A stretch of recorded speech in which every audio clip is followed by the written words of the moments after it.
ये लूट चलाई है। और बेशर्म होकर के कहते हैं सरकार आप चलाते हो और पूछते मोदी को कि कैसे लाए। जिस दिन भारतीय जनता पार्टी को मौका मिलेगा, एक एक पाई हिंदुस्तान की वापस लाई जाएगी और हिंदुस्तान के गरीबों के लिए काम लाई जाएगी। ये जनता के पैसे हैं, गरीब के पैसे हैं। हमारा किसान खेत में मजदूरी करता है, उससे निकला हुआ धन है, वो धन पर हिंदुस्तान का अधिकार है, हिंदुस्तान के कोटि कोटि गरीबों का अधिकार है और उनको वो धन मिलना चाहिए। तो सुना आपने। अब मैं आपको बताना चाहता हूं कि आज ही की खबर क्या है। आपके स्क्रीन पर दोस्तों ये है स्विस नेशनल बैंक की तस्वीर और आप जानते हैं उनका एक आंकड़ा आया है और वो आंकड़ा क्या कहता है आपके स्क्रीन पर। यह है इंडिया टुडे की खबर।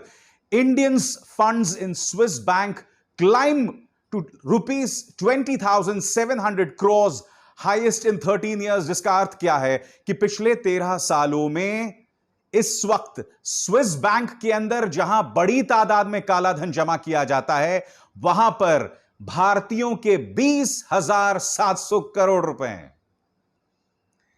इस देश के प्रधानमंत्री ने प्रधानमंत्री बनने से पहले हमें बहुत बड़े बड़े वादे किए थे। यह वो देश है जहां पर कई लोग जिन्हें प्रधानमंत्री मेरे मेहुल भाई कहते थे, मेहुल चोकसी, नीरव मोदी और तमाम लोग, विजय माल्या, देश का पैसा लेके विदेशों में जाकर बसे हुए हैं और यह सब हुआ है पिछले 7 सालों में। और अब आपके सामने खबर, पिछले 13 सालों में सबसे ज्यादा 20,700 करोड़ रुपए इस वक्त स्विस बैंक्स में। प्रधानमंत्री मैं नहीं भूला हूं जब आपने कहा था कि अगर काला धन इस देश में आ गया तो हर गरीब के जेब में कितना होगा? 15 से 20 लाख करोड़ रुपए। सुनिए क्या कहा था आपने। अरे एक बार ये जो चोर लुटेरों के पैसे विदेशी बैंकों में जमा है ना, उतने भी हम रुपये ले आए ना, तो भी हिंदुस्तान के एक एक गरीब आदमी को मुफ्त में 15-20 लाख रुपए यूं ही मिल जाएगा। कितने रुपये? ये हमारे एमपी साहब कह रहे थे रेलवे लाइन, ये काला धन वापिस आ जाए, जहां चाहो वहां रेलवे कर सकते। मैं आपसे समझना चाहता हूं क्या हुआ आपका वादा। वो गाना है ना, क्या हुआ तेरा वादा। प्रधानमंत्री आपका एक और बयान मैं देश की जनता को सुनाना चाहता हूं। इसमें प्रधानमंत्री क्या कह रहे हैं आप खुद सुनिए। प्रधानमंत्री इससे कह रहे हैं कि देश का रुपया वापस आना चाहिए या नहीं आना चाहिए। सुनिए प्रधानमंत्री क्या कह रहे हैं। मेरे कांकेर के भाइयों बहनों, मुझे बताइए, ये हमारी चोरी किया हुआ पैसा वापस आना चाहिए कि नहीं आना चाहिए? ये काला धन वापस आना चाहिए? ये चोर लुटेरों से एक एक रुपया वापस लेना चाहिए? इस रुपयों पर जनता का अधिकार है कि नहीं है?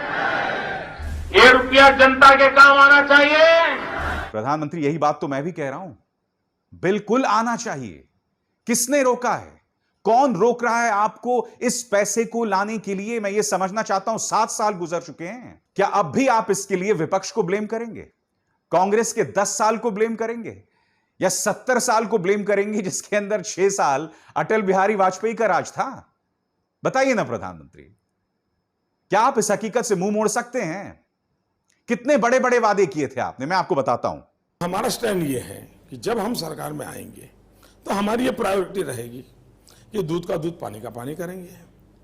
अगर मानो नहीं है तो भी ये हवाबाजी बंद हो जाएगी, और अगर है तो हम लाएंगे। किसी का अनुमान है कि इतने लाख करोड़ है, किसी का अनुमान है इतने हजार करोड़ है, तो ये अलग अलग लोगों के अलग अलग इंफॉर्मेशन चैनल है। अधिकृत जब सरकार में हम बैठेंगे तो अधिकृत जानकारियां मिलेगी। दूसरा, ये विषय तो है, इसको तो कोई इनकार नहीं कर सकता। छोटा है, बड़ा है, मतभेद हो सकता है, लेकिन एक बार देश हित में ये क्लियर होना जरूरी है। अब इसके लिए लीगल टीम की जरूरत पड़े, इंटरनेशनल रिलेशन को जानकार की टीम पड़े, इंटरनेशनल लॉ को जानना, ऐसे लोग बैठेंगे, फ्रेमवर्क तय करना पड़ेगा, हो सके तो विदेशों से संधि करनी पड़ेगी ताकि वो अपनी बातें हमारे सामने डिस्कस करें। तो उसके जितने पहलू, और ये आशा क्यों जगी है कि दुनिया के कई देशों ने अपने कानून बदले हैं और इसका लाभ हिंदुस्तान ने लेना चाहिए, उसमें से आया। काले धन की इतनी तीव्रता पहले नहीं आई थी।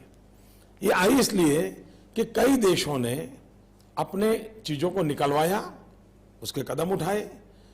तो भारत ने भी आज जब अंतर्राष्ट्रीय माहौल बदला है तो फायदा लेना चाहिए। भारत को आखिर इस बदली हुई सोच का फायदा क्यों नहीं हुआ प्रधानमंत्री? या कहीं ऐसा तो नहीं है कि यह भी एक जुमला था? क्योंकि 15 लाख तो जुमला था ही। हालांकि प्रधानमंत्री आपने खुद कहा था कि एक बार कालाधन आ जाए तो 15 से 20 लाख रुपए जो हैं वो देश के गरीब की जेब में आसानी से चले जाएंगे।